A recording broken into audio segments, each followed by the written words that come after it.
Greetings once again to my fellow watch enthusiasts on YouTube and Facebook and wherever else this video might be seen and shared. It's Celine Driver again. Wanted to have another one of my conversation videos with you regarding a specific watch and some issues I had with it. But first of all, I just found out today, being, what is today, April 25th, 2019, I finally hit 500 subscribers on my channel.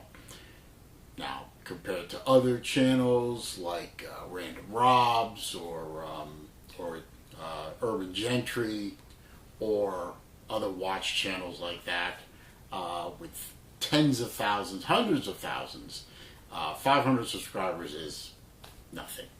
I know that. But, it's a milestone. For a channel that is not promoted and just is done for fun, basically.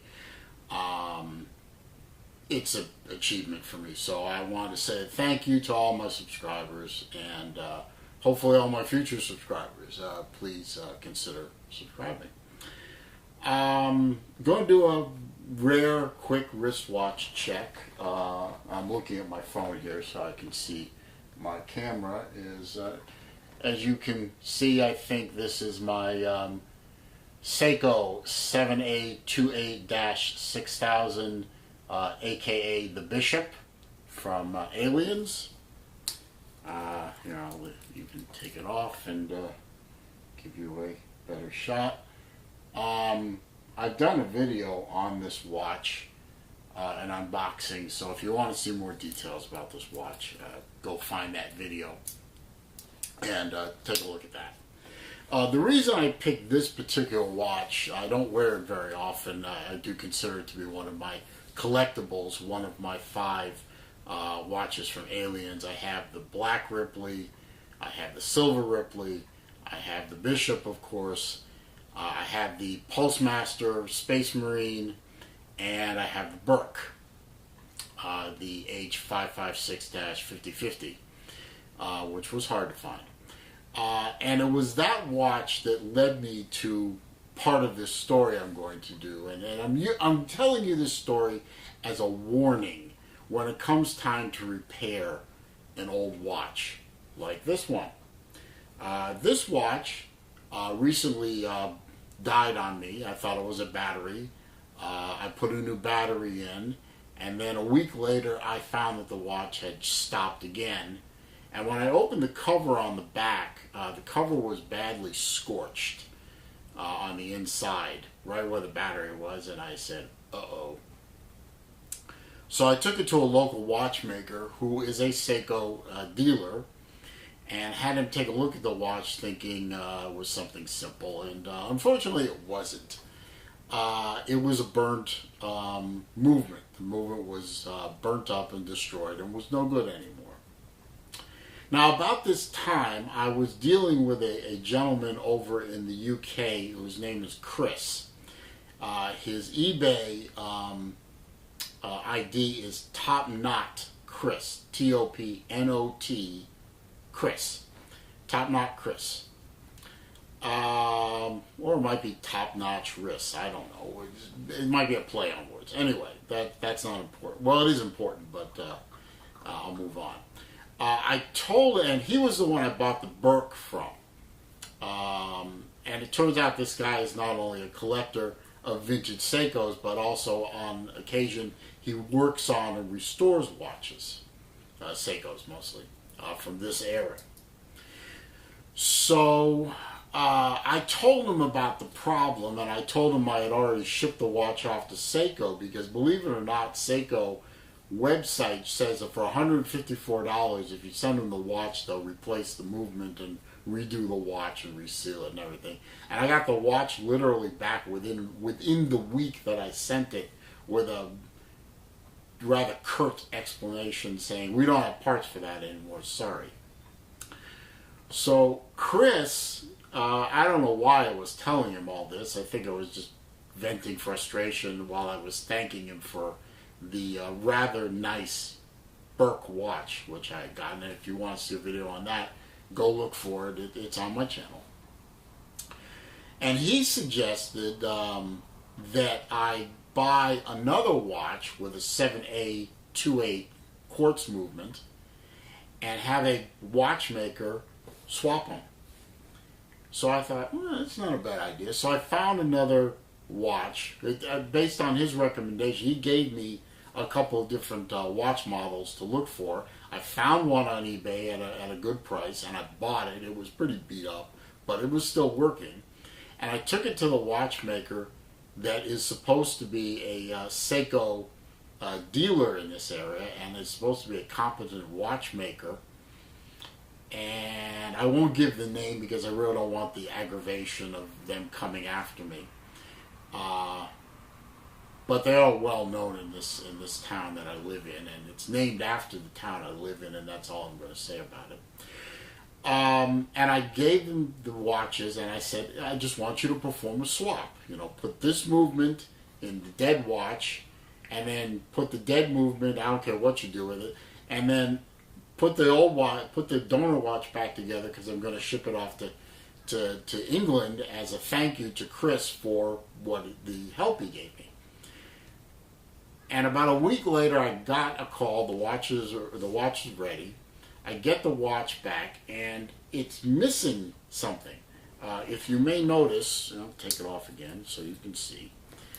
If you may notice, this being a chronograph, the big second hand is the chronograph minute second hand. There's a sweep second hand on one of the dials. It's the 6 o'clock dial. But the chronograph second hand wasn't on the watch. It was in a bag. And they said, oh, we couldn't fit it. The shaft is too small. We couldn't fit it. But the watch was working. It was a little off center, but it was working. And I resigned myself to the fact that, okay, I was going to have a 90% working Bishop with a baggie with the second hand in it, and I paid the money, which wasn't a lot. And I took the watches, and I went home rather upset, but this is it. The shaft of the donor movement isn't going to work, so this is where I'm at.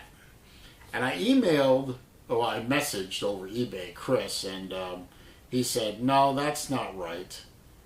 And I said, well, how about I send you the watches? And he said, okay, I don't normally do this very often, but I'll take, you're sending me the one watch anyway, send me the Bishop, and I'll see what I can do. So I sent it to him, and I've got some notes here. Feeling very TGV here with my notepad. Okay, so after he got the watches, and you'll forgive me while I'm looking down here. After he got the watches, he took a look at them, and here's what he found. The minute hand of the stopwatch, of the chrono, was damaged. The pinion on the watch that holds the chrono second hand was broken. And actually a piece of the pinion was stuck in the second hand of the Bishop's chronograph second hand. You'll have to follow this in your head. I'm sorry about that. The donor movement had been damaged by the repairer when he tried to fit the second hand, the chrono second hand, onto the pinion, and a piece of the pinion from the Bishop's movement was still stuck in that watch. Imagine a little hole in there. There was still a piece of metal stuck in there, and when the watchmaker tried to stick the second hand onto the pinion of the donor movement, he damaged the hand, and he damaged the movement. So the movement that I had hunted down and bought was useless as well. So now I have two damaged movements. So now Chris had to go find a third movement, and he did. But he found it from I think he found it from a 7A38, which has a slightly longer pinion shaft. And the watch did, obviously, as you can see here, I have it, the watch did go back together.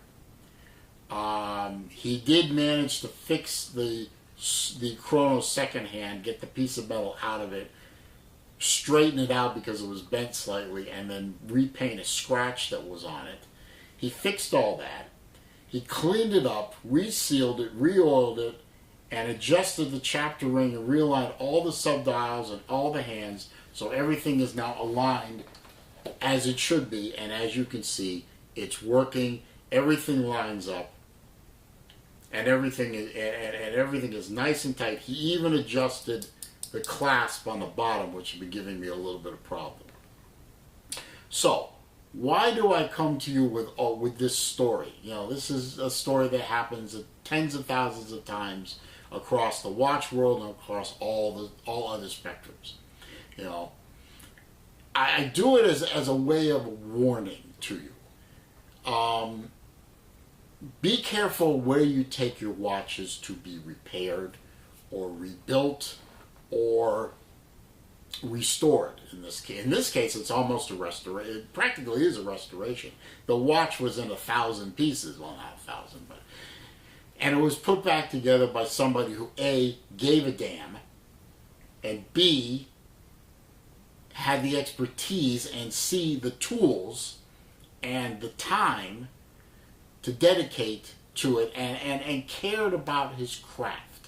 Now, I'm sure these guys over at the watch company that I will not name, that took my money and tried, I'm sure that they are very competent. They are a dealer for all kinds of watches. I don't know if they're an AD for higher end watches, but they do service rollers.